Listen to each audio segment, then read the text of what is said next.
te quería preguntar, claro, lo del Daesh está claro, ¿no? Es decir, que el reclutamiento, adoctrinamiento, es decir, que tú vas, gente que van allí, o sea, que son figuras que se introducen en esta ley, gente que van allí a luchar a una organización y tal, pero hay otra gente que pueden verse afectados por la ley aunque no vayan. Imagínate el caso de el tipo que va a luchar con el ejército regular ucraniano, son gente de ideología nazi o similar, pero no van con ninguna organización terrorista, van a matar rusos.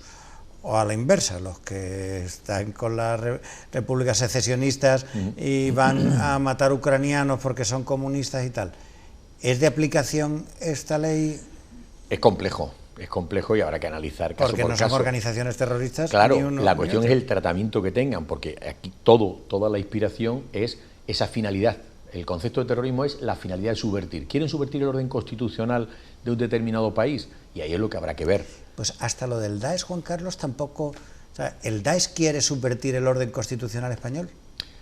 Sí, en sus proclamaciones ellos lo que quieren es hundir el modo occidental, porque realmente entiende que es el mecanismo opresor. Charlie Hebdo. Exactamente. Entonces, todo lo que sea contrario a un mal entendimiento, porque bueno, creo que sería la peor política que se pudiera hacer, que es confundir terrorismo yihadista con Islam, ¿no? Creo que huelga decirlo, pero creo que lo que no quiere decir que no haya que analizar muy profundamente esa realidad. Esto vale con carácter general.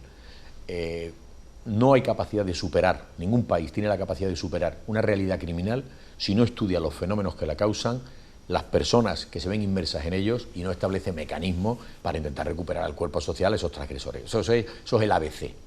¿Qué ocurre? Que aquí, claro, es muy difícil por la gran carga ideológica que tienen. Aquí realmente no se está hablando de que yo quiero más derechos o menos derechos. No, lo que quiero es decir, tu modelo no me vale y lo voy a destruir por medios violentos. Ese es el juego. Entonces, Daesh está ahí, claramente. Como lo estuvo Al-Qaeda, cuidado, que Al-Qaeda sigue funcionando. Lo que pasa es que, evidentemente... Sí, porque Daesh parece que terminará absorbiéndolo, ¿no? Bueno, siguen actuando y, desde luego, no necesariamente tienen los mismos patrones, porque mientras que Daesh, efectivamente, tiene unos asentamientos físicos en unas determinadas zonas que han cogido con estados muy debilitados, fallidos, o como queramos llamarle, y se están implantando y van a la estructura geográfica como tal. Los otros han sido una aspiración, una utopía, pero no necesariamente. Bueno, pues buscarle ría libre, tal, pero no. Bueno, quizá el origen de la mafia es lo más significativo, ¿no? La mafia nace como un movimiento de muerte a los franceses, arriba Italia. Entonces nace no por una cuestión de negocios, como lo hemos visto en Coppola, no, nace como un movimiento de recuperar el país para los italianos. Bueno, pues es complejo, pero creo que el punto de inflexión donde nos tenemos que agarrar, que es lo que nos da seguridad, es: ¿hay intención en esta organización de subvertir el orden constitucional aquí o allí? Entonces será plenamente aplicable. La cuestión es los cursos, porque claro, eso significa investigaciones para llevarlo a cabo, y ese es el gran problema, pero evidentemente no todos los casos serán iguales. Bueno, quería hablarte de otras cosas. Háblame de la ley Mordaza. ¿Qué te parece la ley Mordaza? Supongo que no te gustará mucho el nombre. No. Pero creo que es significativo, y cuando el nombre alude a las cuestiones, pues bueno. Bien, es un mecanismo que a mí no me agrada, o sea, lo digo abiertamente, está ahí, aprobado por una mayoría legítima para hacerlo y por tanto forma parte del ordenamiento jurídico, pero no creo que sean las fórmulas más idóneas. ¿Qué ocurre? Que aquí hemos entrado en un mecanismo de aparente despenalización de conductas. Hemos suprimido una gran parte de las faltas, que realmente yo no intentaría simplificarlo así, porque unos han sido elevados a delitos leves y otra parte a unas graves sanciones administrativas, que es donde se inserta la ley de seguridad. La ley de seguridad supone unos mecanismos de restricción, evidentemente, en derechos que venían consolidándose de una manera paulatina con el ejercicio de la democracia. Y no nos engañemos, si algo nos dio la democracia es el carné de ciudadanos y, por tanto, de poder exteriorizar nuestros derechos, y los derechos de reunión o manifestación o expresión suponen evidentemente manifestación de mi ciudadanía con mayúsculas. Entonces, cualquier mecanismo que restrinja eso en exceso me preocupa. Me preocupa que no pueda ejercitarse de una manera la libertad de expresión en toda su extensión, como la hemos conocido hace muy poco. O sea, porque claro, la cuestión está, ¿qué cambia respecto al anterior? Y bueno, creo que la prensa ha dado suficiente detalle como para que entremos en eso, pero evidentemente me preocupan. Son leyes que creo que no hacen más ciudadanía, sino que hacen más Estado, pero no en el sentido que yo los quiero. Yo quiero un Estado que trabaje para el ciudadano y para los derechos del ciudadano. Por tanto, habrá también el uso ponderado que se puede hacer de todas estas manifestaciones, porque realmente no es fácil, pero desde luego la primera lectura a mí me preocupa. Decía el ministro que en realidad era como abrir una instancia nueva, sí. Porque claro, hay una instancia administrativa que es cuando sanciona el gobierno, a la que tú evidentemente, puedes recurrir, ¿no? Sí, lo que pasa es que... tiene el carácter coercitivo, no se lo va a quitar nadie, ¿no? No, el carácter coercitivo, por supuesto, no se lo puede quitar nadie cuando el propio líder político está diciéndote que al que no le guste tiene la vía jurisdiccional para actuar después de agotar la vía administrativa. Pero es que yo no ese es el modelo que quiero. O sea, yo no quiero un modelo que judicialice la vida social, y entiendo que en términos legítimos de ejercicio de los derechos y conforme a las leyes que los regulan, la reunión, manifestación u opinión o expresión tienen ya los suficientes mecanismos, unos de tipo moral, ideológico, social, como queramos llamarles, y otros que vienen impuestos por normas. Todos estamos acostumbrados a oír y a leer en la doctrina constitucional que los derechos fundamentales no son ilimitados, que por ejemplo el ejercicio de la libertad de expresión, que es un derecho con una cierta vía expansiva, sin embargo tiene límites. ¿Dónde se sitúan? Pues en el insulto, tal. O sea que todo el ejercicio de los derechos tiene límites. Lo que nos puede diferenciar a unos y a otros es dónde ponemos esos límites. Esa es la clave. O sea, nadie va a negar el derecho de manifestarse o el derecho de reunión. La cuestión es en qué condiciones puedo reunirme o manifestarme y cómo se actúa. Si desde una educación en el derecho de reunirse y manifestarse y manifestar una discrepancia legítima con un poder determinado, con una institución determinada o ante una situación determinada, y otra bien distinta es ponerle trabas y cuya única salida es la vía jurisdiccional, porque creo que le estamos haciendo un flaco favor a la ciudadanía y, cuidado, al propio aparato del Estado, porque al final la justicia nos cuesta el dinero a todos los españoles. Y claro, cuando vemos resoluciones o juicios del ámbito laboral que se están señalando para dentro de 3 años, pues no nos podemos sentir muy orgullosos. Entonces, creo que no podemos provocar una judicialización de lo que es la vida cotidiana de los ciudadanos, porque no creo que nadie sea un transgresor por el hecho en sí mismo, e insisto, sin traspasar los límites de manifestar una oposición ante un determinado cierre empresarial o el que queramos manifestarnos, me da igual. Y a mí otra de las cosas que me llamó la atención de este ministro, un ministro muy dicharachero, que decía dice, evidentemente yo no podré sanciones tan abultadas porque se grabe a un policía en la calle, ¿no? Y eso, dicho así, con ese desparpajo que suena campechano y tal, a mí lo que me produce es el pánico de la discrecionalidad, que digo, ¿esto cómo es? Que según te parezca a ti, ¿va a multar o no va a multar? A mí este tipo de cosas, y salvando distancia, porque no quiero trivializar, porque me parece una cosa muy grave y muy seria, siempre me recuerda a ese fantástico documento gráfico que son los chistes del roto, cuando un señor de orden aparecía subido en un pedestal y les decía a la ciudadanía que se congregaba en torno a él, por su propia seguridad permanezcan alarmados, ¿no? Pues eso, me preocupa cuando no sé exactamente si me van a poner la multa más grave o no. Yo lo que quiero tener es claridad, porque eso es una exigencia de cualquier norma sancionadora, sea administrativa o penal, que es la claridad y la certeza. Si hago esto, sé que me va a pasar esto. Por tanto, si le hago una foto a un policía, dígame usted que me va a pasar. Y si no, dígame que no me pasa nada. O dígame qué es lo que puedo hacer y qué es lo que no puedo hacer. Pero claro, las situaciones de indefensión, y sobre todo cuando, o las situaciones de inseguridad o de incerteza, lo que me llevan es a la inseguridad y por tanto a la coerción, porque yo mismo me restringo, digo, a ver si me meto donde no me debo meter. Y eso me preocupa como ciudadano, porque que yo me ponga los límites que el ordenamiento jurídico me pone me parece bien. Y si han sido los responsables de la patria, los que lo han puesto, me parece bien y hay que aceptarlo, sea la mayoría que sea. Y si no hay, pues habrá posibilidades de discrepar con el sistema constitucional, bueno, pues ante el propio Tribunal Constitucional o instancias europeas. Pero lo que sí tengo claro es que tengo derecho a saberlo. Lo que no puede provocar un sistema es la incertidumbre en el ciudadano y el no ejercicio de un derecho pensando que voy a hacer algo mal, porque no estoy seguro si lo estoy haciendo mal. Eso es lo que creo que no nos puede permitir, porque eso nos hará ciudadanos de segunda categoría, ciudadanos pacatos, porque no tendremos la suficiente crítica como capacidad de análisis para decir puedo hacer esto y no puedo hacer esto. Yo quiero ciudadanos responsables, ciudadanos que conozcan, ciudadanos que sepan lo que se puede y lo que no, porque ahí es donde nos podremos mover con una cierta seguridad. Lo otro, esas lagunas no me gustan, creo que son caminos difusos que no conducen a al fortalecimiento de las sociedades. Antes has tocado tú de un poco así de pasada el tema que otro de los grandes debates que hemos tenido en materia penal de los últimos meses, incluso años, que es esto de la prisión permanente revisable, ¿no?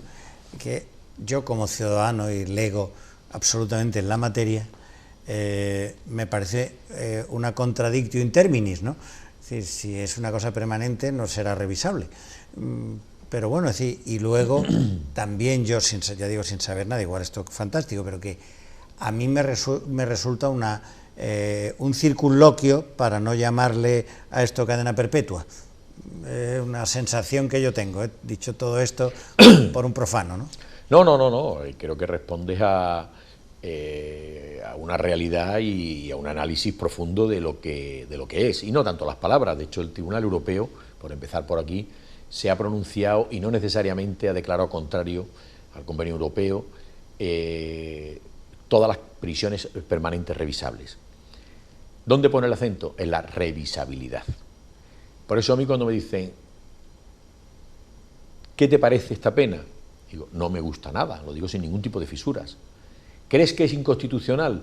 Bueno, dejemos que el tribunal se pronuncie, ya se ha presentado la cuestión allí, ya está la cuestión para que lo analice el tribunal y que lo verá. Pero yo sí tengo muy claro cuáles son los parámetros, las variables que va a utilizar, porque conozco la doctrina del Tribunal Europeo. El Tribunal Europeo lo tiene muy claro dicho, la revisabilidad. Por tanto, no es tanto el nomen juris, cómo se llama, porque efectivamente produce ese choque, ¿no? Permanente revisable, o es permanente o es revisable. Pero bueno, podemos decir que es como está establecida, ¿no? en la Ley 1 del 2015.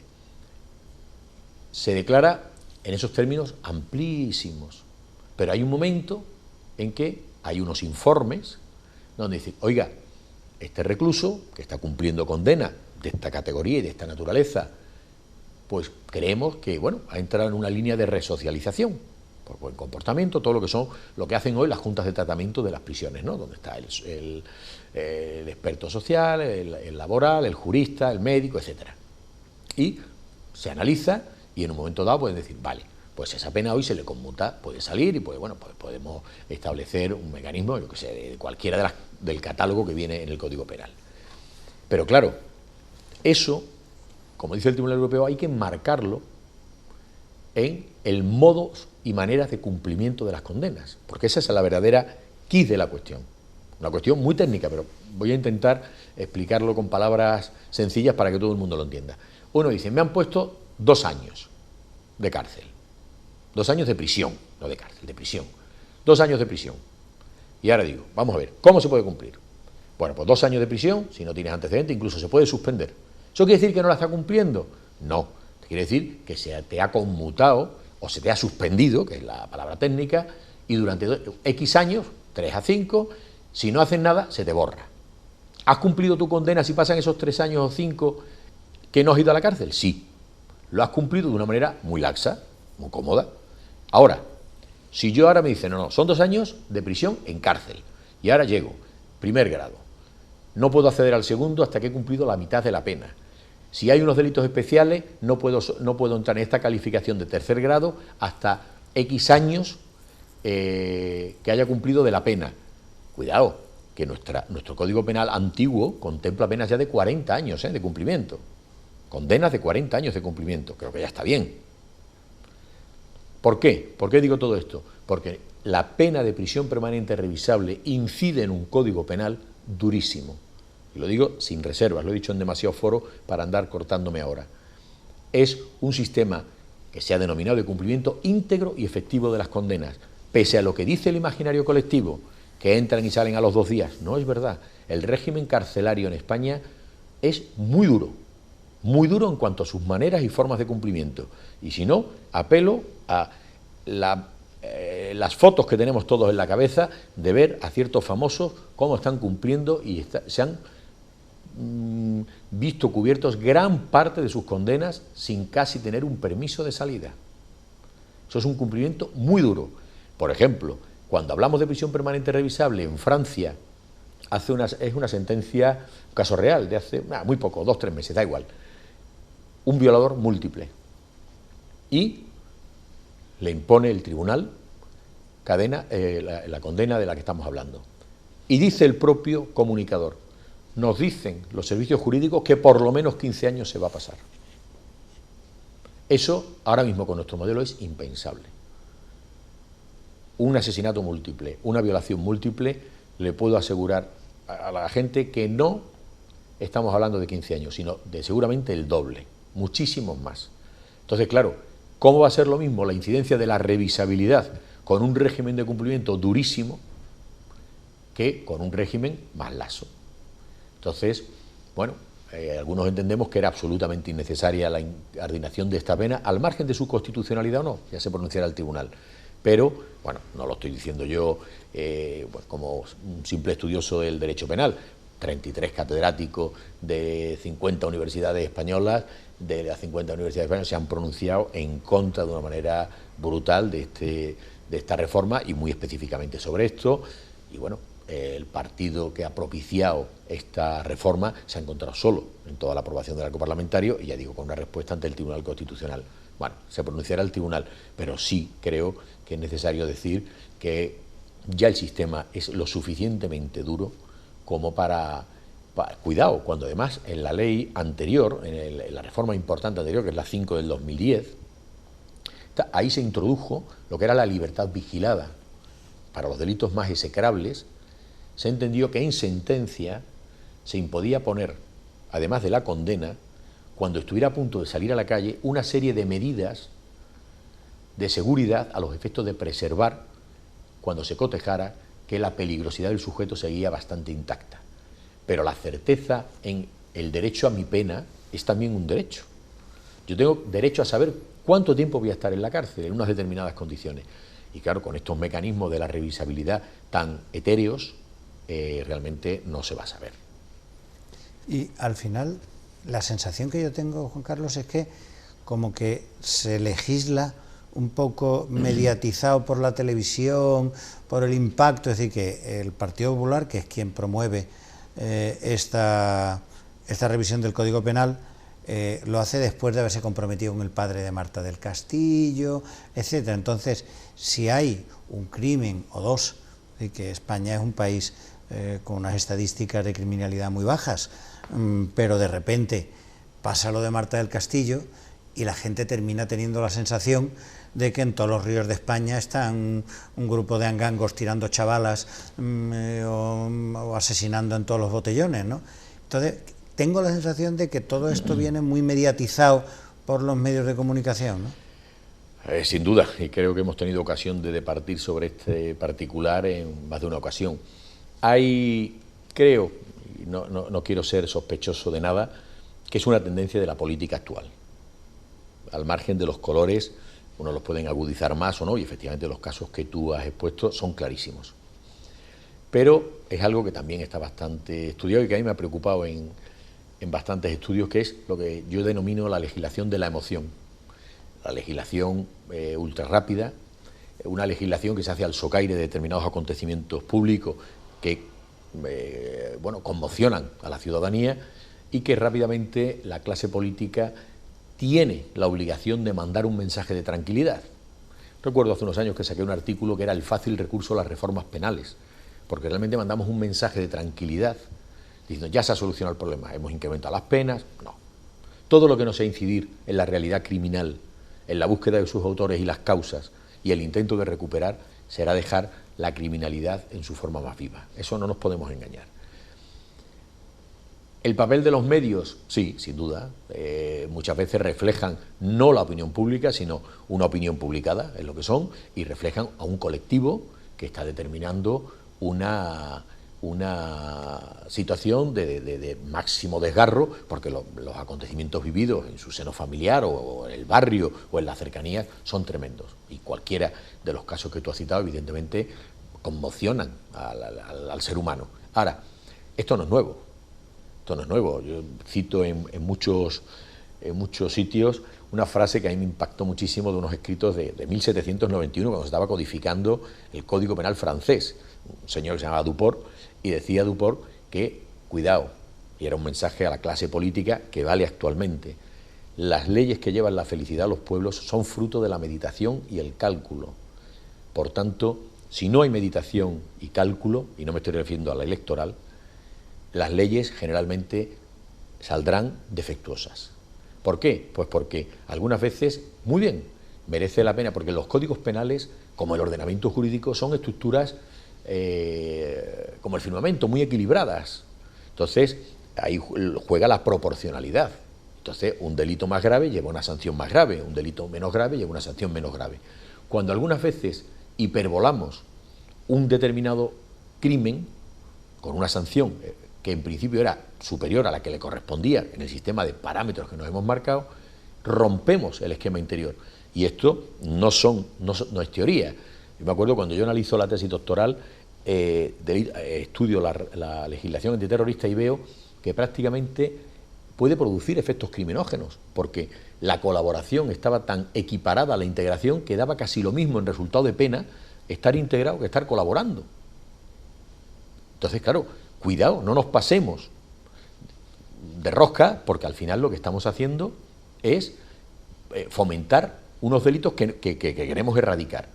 Porque claro, si a mí me dicen que prácticamente me va a caer lo mismo si estoy integrado en la banda terrorista ETA que si soy colaborador con ETA, pues me hago integrado, porque bueno, ya tengo el soporte, la estructura, el apoyo a mi familia, los tal desconocidos, etcétera, etcétera, la ayuda de asesoría jurídica. Pero claro, entonces hay que diferenciar. La proporcionalidad en la respuesta es clave del derecho penal.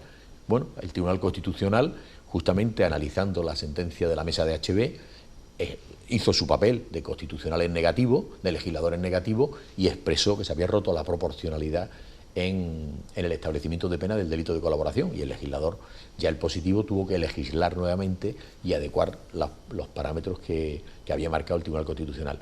Efectivamente estamos en esa legislación de la emoción. Esto, lo que pasa es que esto es como intentar ponerle puertas al mar. Eso es innegable. Y ahí están las estadísticas, y las cito en el trabajo, que se hicieron encuestas a ver qué le parecía a la ciudadanía la respuesta del Pacto de Estado y, por tanto, la mayor presión antiterrorista, y la población mayoritariamente, muy mayoritariamente, mostró su acuerdo con eso. Es una respuesta cómoda, es una respuesta fácil que la ciudadanía capta muy bien. Vale, se va a poner más dureza, se va a hacer más musculatura, por tanto me interesa. La cuestión es que hay también que hacer pedagogía para decir que es bueno analizar, meditar, sopesar las cosas, incardinarlas en un todo, como es un código penal, que este es algo muy serio, no deja de ser la Constitución en negativo, es algo muy serio y que por tanto no parece razonable, y eso lo digo con absoluta plenitud de conocimiento de lo que estoy diciendo, habiendo incluso tenido responsabilidades en impulsar reformas del Código Penal, pero creo que no podemos tener desde el Código Penal de la democracia 30 reformas. Ha roto la unidad del Código Penal. Lo que decíamos del Código Penal del 73, que prácticamente lo remontábamos al de mitad del siglo XIX de Pacheco, se puede empezar a decir de este. Y podríamos analizar partes generales donde los actos preparatorios, a los que antes hemos hecho alguna alusión, se han roto. O sea, la idea del enaltecimiento del terrorismo es un mecanismo que se establece como delito autónomo, cuando realmente no deja de ser un mecanismo previo y por tanto preparatorio de lo que pueden ser otros delitos. Se ha roto demasiado la estructura interna del Código Penal, y en esta última reforma, una parte más técnica, pero por ejemplo se introducen o se potencian, porque ya se habían introducido las figuras imprudentes. Y claro, uno dice, ¿cómo puede haber figuras imprudentes en un delito de terrorismo, donde el dolo es la forma más atenuada de la responsabilidad penal, ¿no? si yo quiero subvertir el orden constitucional, es un dolor reduplicado. O sea, porque yo puedo matarte porque voy haciendo el tonto con un cable, pero no quiero matarte. Pues la muerte es por imprudencia, o la circulación, ¿no? Pero claro, alguien que piense que el terrorismo se puede cometer por imprudencia, bueno, pues ya hay figuras, están relacionadas con el blanqueo de capitales, tráfico de bienes y demás, pero bueno, creo que implica casi romper las costuras de un sistema y de unos principios de derecho penal que ha costado 3 siglos construir y que, bueno, al socaire de unos acontecimientos absolutamente horribles, se están resintiendo. Bueno, pues muchas gracias. A ti. Juan Carlos, ha sido muy entretenido. Muchísimas gracias.